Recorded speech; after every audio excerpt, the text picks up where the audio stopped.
It is the School Counsellors Association Awareness Week, and joining us here to talk about all of that for our second conversation are representatives from the association. So with us right now, on my left, we've got Caryl Brannon, who is the teacher and counselor for a government primary school, and she's also the president of the association. We also have Khristal Jones, who is a teacher and counselor from Pallotti High School. She's the public relations officer for the association as well. To my right, we have Maricelli Soberani, who is the counselor for Wesley College and the secretary of the association. And we also have Samson Jacob, who is a counselor from Sadie Vernon Technical High School. Good morning, and thank you for joining us. Good morning. Thank you for having us. So, before we jump into our conversation about the Awareness Week, perhaps, Caryl, you can tell us all about the association and what your objectives are. Okay, so Belize School Counsellors Association was incorporated as an association in 2012, August 13, 2012. The work began actually in 2009. There was a previous organization before us, guidance counselors, and I'm not sure what happened, and that association went dormant.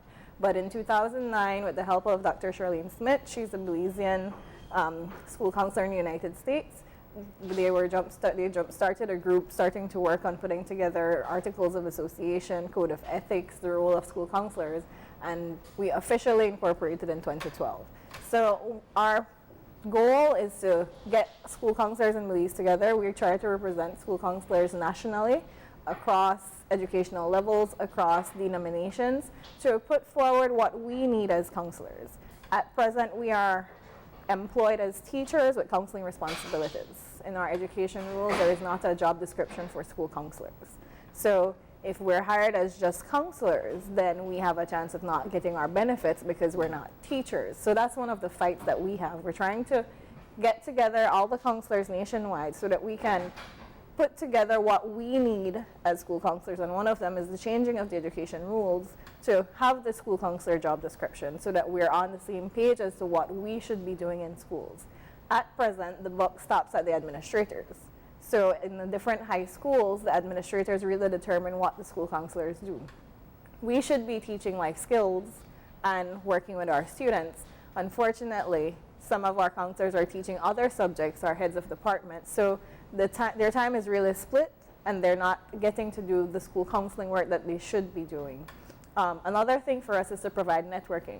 As counselors, we're dealing with other people's problems always. That is by nature our job. So we need to provide networking and support for each other. And another thing is the qualifications. A lot of us do not have the necessary training in school counseling or in counseling per se. We have a lot of our members who are social workers who have the degree in social work, and that does have a counseling aspect. But we have people who don't have anything, not in psychology, not in school counseling or mental health counseling. They were kind of grandfathered into the role as school counselors, which we understand because school counseling originally started as guidance counseling, and it was more helping students to choose a career path. But that has since evolved. So at this point, we're trying to get our counselors to come together so that we can work collectively to gather data so that we can show the ministry, there is a need for more school counselors. There is a need to change these rules so that we have more time to deal with the issues that our kids have in schools today. All right, and how big is the association? We have a membership of about 50 at this present moment. The turnover is very high because of the changing rules, because of the level of work that you have to deal with some of these students.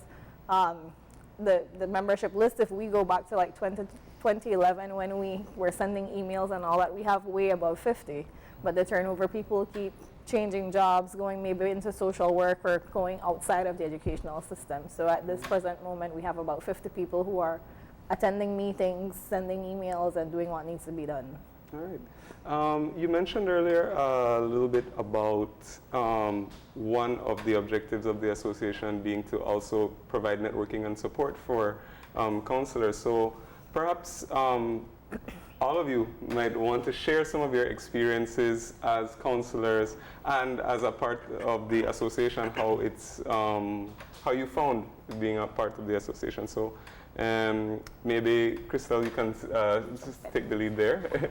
For networking, I would say one of the big ones through school counseling that we have seen is as a result of referrals. We make a lot of contact with like the human services, other areas within the Ministry of Education in terms of truancy, or we would tap into some other NGOs when it comes to maybe a student maybe needing personal assistance when it comes to the lack of necessities, you know, like food, clothing, etc. So as members of the organization or as school counselors, in that aspect, we definitely tap into those forms of networks when it comes to having to refer students out when maybe there's an academic or behavioral issue as a result of them not having, you know, the daily requirements. Another networking that we do is network with other schools. So for example, Sadie Vernon would network with Excelsior and Mad Williams. So whenever we have different programs, we will lend support in terms of colleagues and resources as well. We also have local area networks, so schools within the area. So it would be Wesley, Sadie Vernon, Excelsior, Gwenley's, like the counselors would have a general meeting and share ideas and, you know, bounce off each other. So we do network with each other as counselors as well. And we have meetings and trainings together throughout the year. In August, we have professional development just for counselors. There is a week in August, the first week in August, where all of us as teachers are at workshops, but we have that special week for counselors. So we cater to the needs of our counselors. Throughout the year, we gather information as to what their needs are, and we try our best to cater to those needs, those training needs during that time. We also have our AGM most of the time in October, since September is our celebrations month, so a lot is going on then. And a lot of the times during our meetings, we find that we share a lot of information, we share a lot of ideas. We also have a WhatsApp chat group that it's not just for school counselors, but for other partners, as Khristal had mentioned, some of these partners that are in that WhatsApp group, so we share a lot of information through there as well. All right. You did mention also earlier talking about the foundation's work to get the position of counselor to be, I suppose for lack of a better word, recognized as its own thing. And you also spoke about part of the reason for that is that often the counselors have split responsibilities. You know, they're teaching or they may have other things. So perhaps you could tell us a little bit what the ideal scenario would be for this school counselor. So ideally, building for Belize School Counsellors Association, we have pulled a lot of information from the American School Counsellors Association. We have also looked at school counselor associations within the region, within the Caribbean. And ideally, the ratio of student to counselor should be 1 to 250. We know that's not necessarily the case. We have high schools with upwards of 900 students, so one counselor is not really as effective as he or she can be. But the counselor should be working on teaching life skills and coordinating the life skills department for the school. We also should be doing a lot of preventative work in terms of academic, personal, and social development and career development. And then we would cater to intervention needs of our students. But the work should not be mostly intervention. And that's what we find ourselves doing because of the population that we have, because of the workload that we have. We have teachers, like I mentioned, counselors, like I mentioned earlier, who are heads of departments, who are teaching other subjects that they have to grade papers, prepare exams, and all that. So it really takes away from dealing with students. So you have a situation where counselors would have to prioritize which students are in dire need and try to work with those students first, you know, and then some students get left behind in that process. Well, I mean, having said that, I'm interested to know sort of what you all's, you know, personal experience is like, having been in the position, you know. What's a day in the life like for each one, you know? What are the types of experiences that you all have had, you know, as in your years, or in your experience, I should say, as counselors? I'm in the primary schools and they're in the high school. So my experience is a bit different because I am attached to a management. So I'm not in one particular school. I work with the government primary schools in Belize district. So yesterday I was in Lucky Strike. Today I will be at Stella Maris. Tomorrow I'll be at Biscayne. So it's difficult sometimes to really plan, prepare for all these different schools. like today, I have groups at Stella Maris. I have a full day of groups, and then I'll take like half hour to an hour in the evening to really try to plan and prepare everything that I need for my visit to Biscayne tomorrow, because my office is in Stella Maris. So when I leave Stella Maris this evening, I need to make sure I have everything with me that I will need for my visit to Biscayne tomorrow. And then there's the problem of my reports. Then what time do I have to do reports? So I also work with Hattieville, the River Valley area. So I have 5 schools that I'm working with. I try to reach them 2 to 3 weeks at least, one time in 2 to 3 weeks. So it becomes difficult when it's time to report all that I've been doing since I'm traveling so much. But for me at this point, we're in February, my referrals are just getting to that point where I'm working individually, because I didn't have as much referrals between September and December. So I was able to do a lot of preventative work from September to December, getting into all the classrooms in all of these schools, explaining my role as the counselor, explaining that if I get a referral, these are the reasons that you would be referred to me. This is what I would do in the event that I get a referral. This is talk about confidentiality and what that means and what the limits of confidentiality are. So at this point now, my caseload is changing, so I'm switching into intervention work. But sometimes that's not the case. Sometimes it's more intervention, and I don't have time to do any preventative work working with these different schools.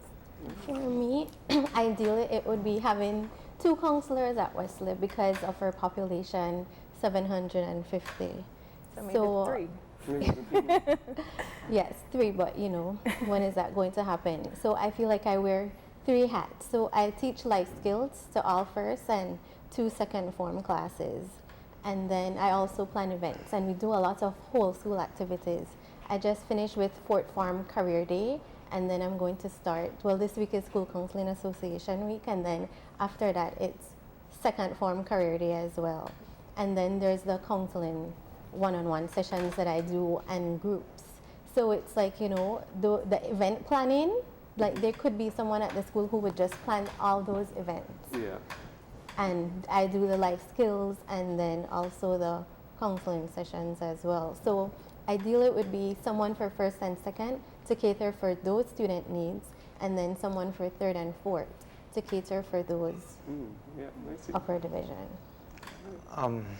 For me, I'm a unique case because I teach life skills to 2nd, 3rd, and 4th form. Okay. And I also have 1 social studies 4th form. Beside that, I am responsible for programs for students, programs for the staff. I am the sports coordinator. I deal with the High School Festival of Arts. So basically, I do my workload on any given day. And for the week, I have 18 sessions. Okay. Right? So I have a workload. Yes, this population is about 150, but the workload, I have a lot. And then I'm also seen as an administrator in terms of discipline, so I have to assist admin in that area as well. Okay. All right, and on my end, as Maricelli rightly said, I think ideally we would need two school counselors. We have a population of a little bit over 400 on a day-to-day basis.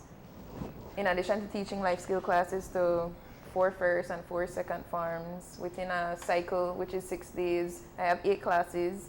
In addition to, as my colleagues have rightly said, you have your one-on-one sessions or your group sessions. In addition to having maybe those emergency sessions where you have already planned your day and you have to prioritize those, and how do you tell students that you have already scheduled for the day, listen, something more important came up and I need to address that. For me, especially this month and last month, has been very hectic because I'm prepping for Career Week, which is next week. So that's a lot of preparation, a lot of hours, a lot of typing, a lot of writing, a lot of reading. So it is a lot on a day-to-day basis. Mm-hmm. Well, yes, so you all sound like you're spread a bit thin. So hence the importance of the association. And I guess we can now jump into the conversation about the Awareness Week, and you can tell us all about that and what it's all about. So at this point, it's still more something that counselors are doing individually in their schools. Like I mentioned, there is only a small amount of us. And even as executive members of the association, we still have our day-to-day tasks that we have to do. So this is an aside where we already spread thin, and we try to put as much effort as we can into doing awareness. So we have sent an email to our members giving them a list of suggested activities that they can do within their schools. One of those things would be a special assembly this week or a special mass if that is already in the plans for this week around the team. Our theme for this week is school counseling, helping students to navigate a changing world. So we have one particular counselor who is at the tertiary level, Lupita Gillett. She is at Sacred Heart Junior College, and she has really ran with School Counseling Awareness Week. She has a whole list of activities for the week. She also has gotten the support of peer helpers and the student body, I believe, and they had a special mass. They have a poster competition and different things happening throughout this week. But it's really just for school counselors to highlight the work that they do within their schools, because a lot of our teachers still at present, they are not really sure what does the school counselor do. So we have asked them to do some kind of awareness so that the students may be more aware because they access the service, but our staff members aren't fully aware of what happens. So we've been trying to get them to take a more leadership role and advocate for the things that they need in their schools and how they can work in their schools. We're hoping to have around the end of April or beginning of May to have a sort of cocktail hour where we're able to highlight the association and the work that our counselors are doing, and actually to share some data in terms of, this is the amount of referrals we have, this is the additional responsibilities we have, and to give our counselors a little time to just relax and network and share. And what's the, how has the membership of the association been, how have they reacted to the week in terms of getting activities prepared and, spreading awareness, I should say? We're getting there. This is the third year that we've highlighted School Counseling Awareness Week. So we haven't seen as much shared, because as we mentioned, we have so much already to do, and some people are coming off career week.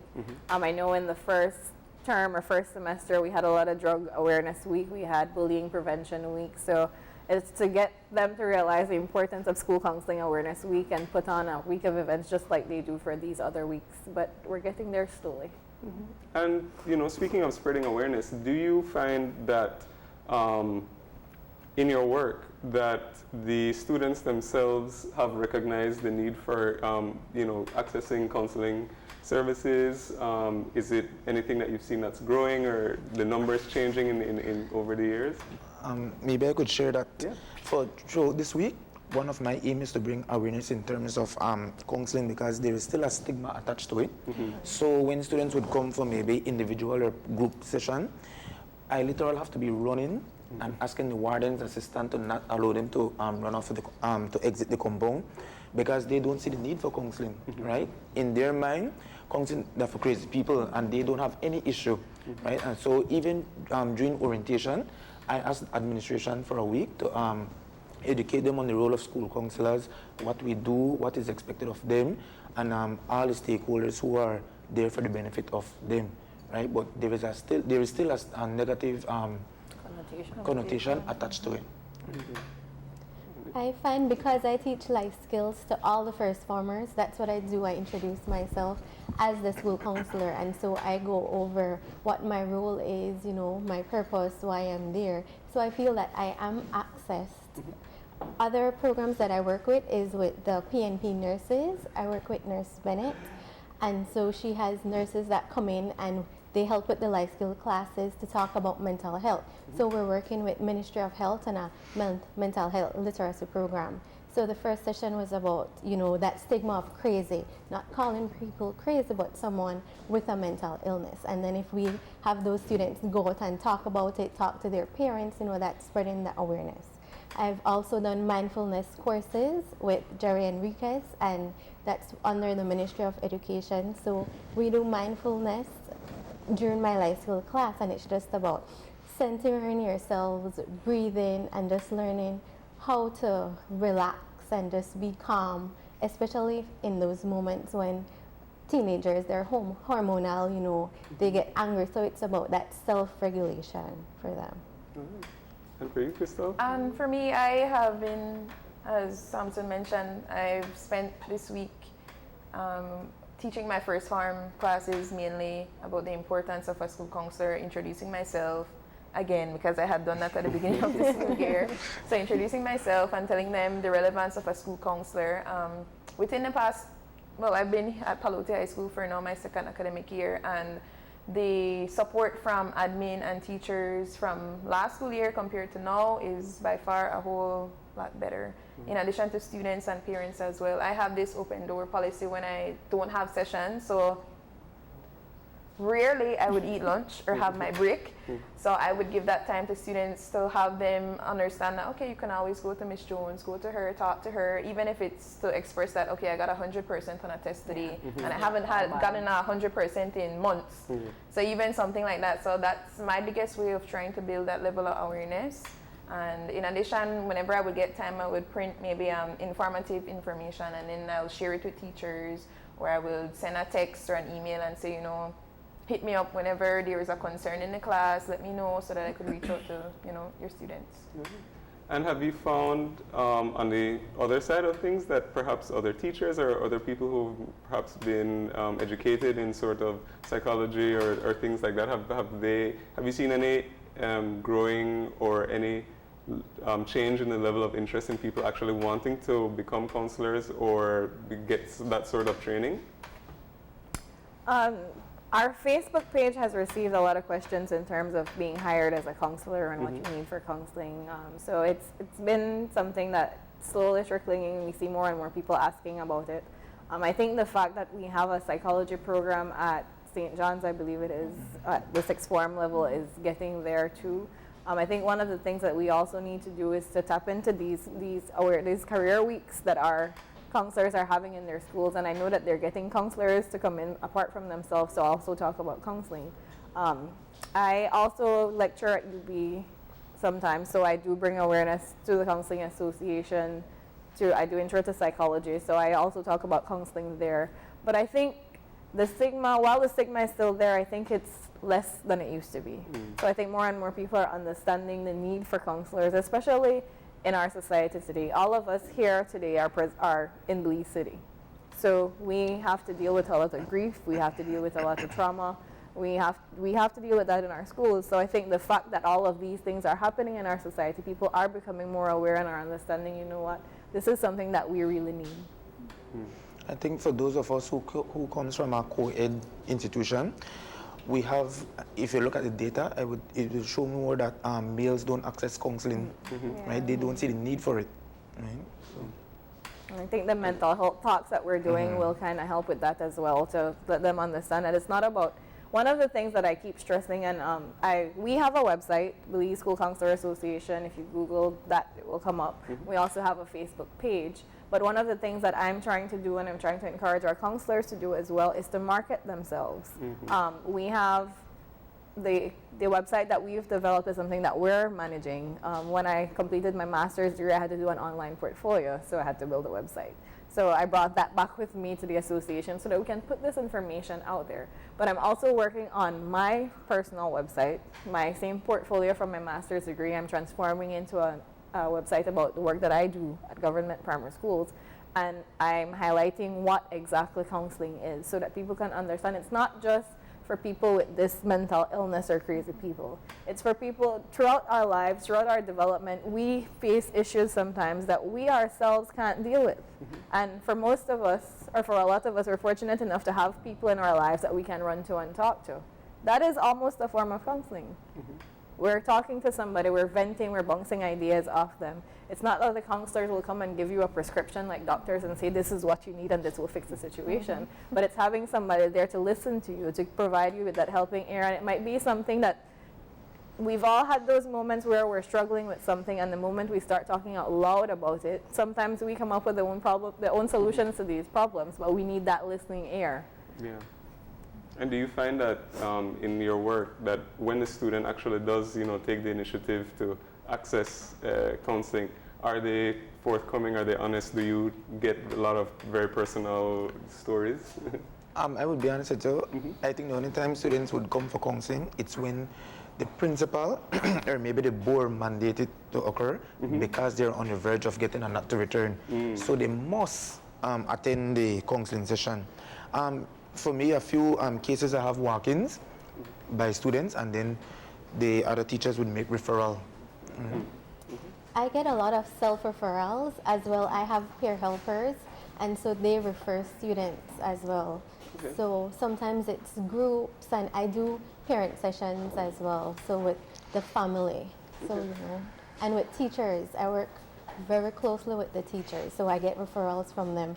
And it's about, you know, counseling is something to help you. It's more like you're in counseling because someone cares about you, and we want to help you to succeed for your future and for you to go down the right path. So it's something positive.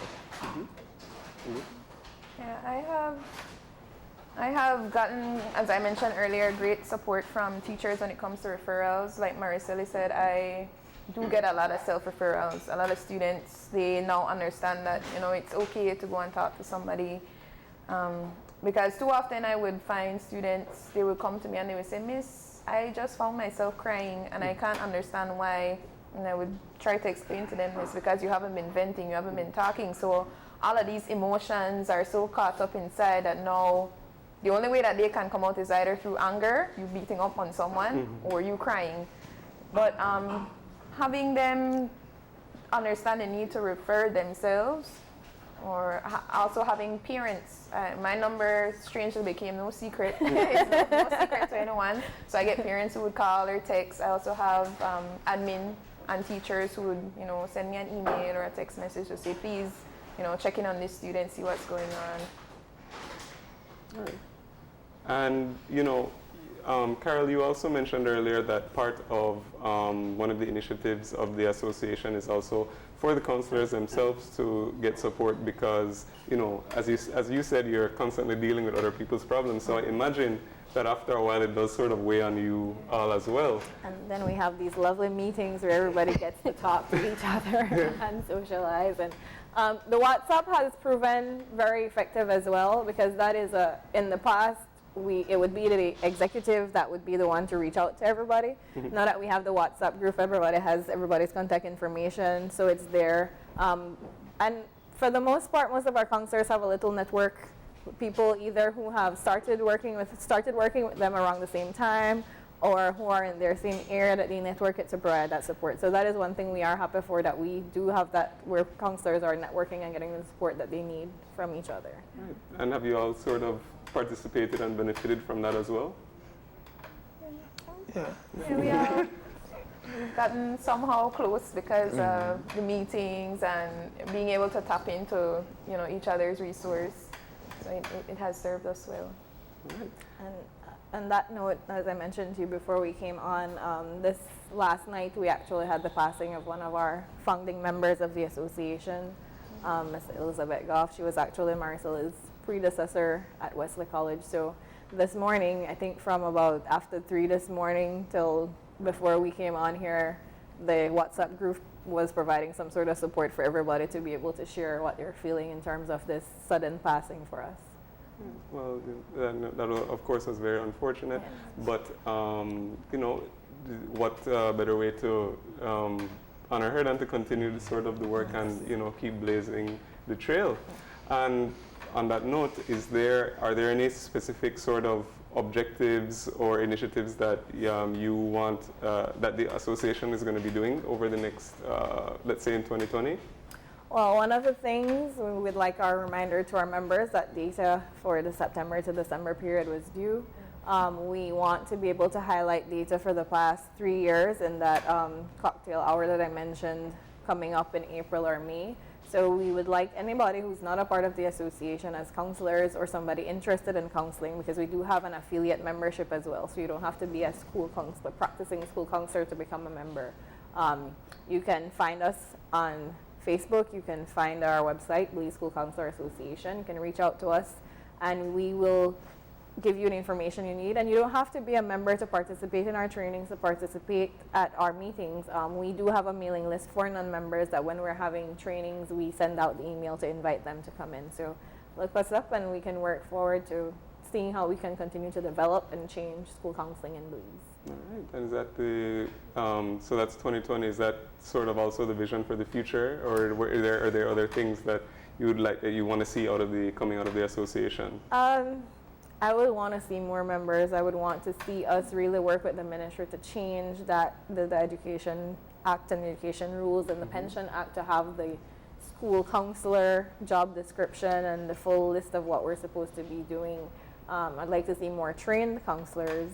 We currently have counselors who are, well, the ministry is partnering at Bridgewater State University at this point, so we do have somebody going out every year getting a master's in mental health counseling. So there is more training occurring, but we still need more trained people to work in our schools. Yeah, for sure. And is there any final message that you perhaps would want to leave with our viewers on behalf of the association, or on behalf of the schools that you work with, that you can leave our viewers with? For me, it's definitely to encourage not only my students and their family members, but individuals across the country of Belize to see the relevance of counseling, not only school counseling, but also professional counseling. See the need to talk to someone, see the need and the relevance of being able to confide in somebody, especially when it comes to the concept of confidentiality. So that's my biggest thing, and that's one of my greatest messages that I will continue to sing and sing and sing. For me, I would just ask young people to access counseling more and have parents buy in as well and support their children. Yeah. For me, it would be just, to be a listening ear. Yes, you have trained professionals, but you can just listen to your friends. Sometimes people don't want advice. They just want to vent, and you can, vent to someone. I know right now Wesley is sad because Elizabeth Goff was there for 23 years. She was the first counselor there. She retired and then I came on. And so that is a great loss for the profession. It's a big shoes to fill. And so for her to pass away, during School Counseling Awareness Week, it's just so sad. And we're going to be going through grief as well. Yes. So my final word is to be a listening ear. Well, thank you very much for joining us for this conversation. It's a very important one, as mental health and the topic of accessing counseling and the similar services is becoming more recognized as being important as time passes by. So these are members of the Belize School Counsellors Association, and it is School Counsellors Association Awareness Week, and we want to thank them for coming in today, telling us all about the activities of this week and that the foundation does in general. We are going to take another quick break, and when we come back, we are going to be joined by some canine friends to tell us all about the results of the BDF dog show, and so I'm sure you don't want to miss that. So it's going to be super fun. So please stay tuned while we take our break.